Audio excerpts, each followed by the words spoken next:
ఆంధ్రభూమిలో YCP నేతలు భార్యలు అంటూ వారిపైన ప్రస్తావన తీసుకురావడం, రాతలు రాయటం, దానిపైన వాళ్ళు రియాక్ట్ అయ్యి ఏబిఎన్ రాధాకృష్ణ గారి పైన విరుచుకుపడడం తీవ్రస్థాయిలో, ఇదంతా తెలిసిందే.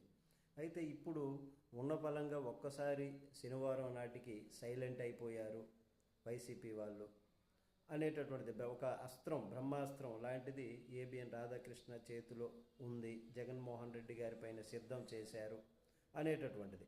కానీ ఇక్కడ మనకి ఏపీలో బ్లాక్మెయిలింగ్ రాజకీయాలు, అంటే రాజకీయాల్లో బ్లాక్మెయిలింగ్ ఉంటాయి, కానీ ఏపీలో ఆ బ్లాక్మెయిలింగ్ రాజకీయాలు నడుస్తున్నాయి అని ఇప్పుడు చెప్పాలి. మరి సరిగ్గా 25 ఏళ్ల కిందట వైఎస్ రాజశేఖర రెడ్డి కుటుంబంలో ఒక విషాదం చుట్టూ ఇప్పుడు కథ నడుస్తుంది.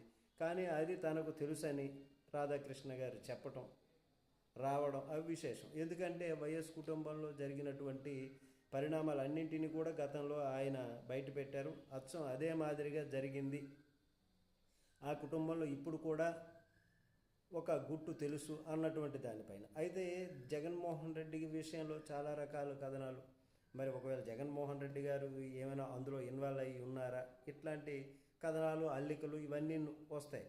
అంటే ఇది ఒక డైవర్షన్ పాలిటిక్స్ అనుకోవాలా, లేకపోతే బ్లాక్మెయిలింగ్ రాజకీయం అనుకోవాలా, లేకపోతే ఏంటి? దీనికోసం భయపడేవారైతే రాజకీయంలోనే ఉండరు ఎవరైనా.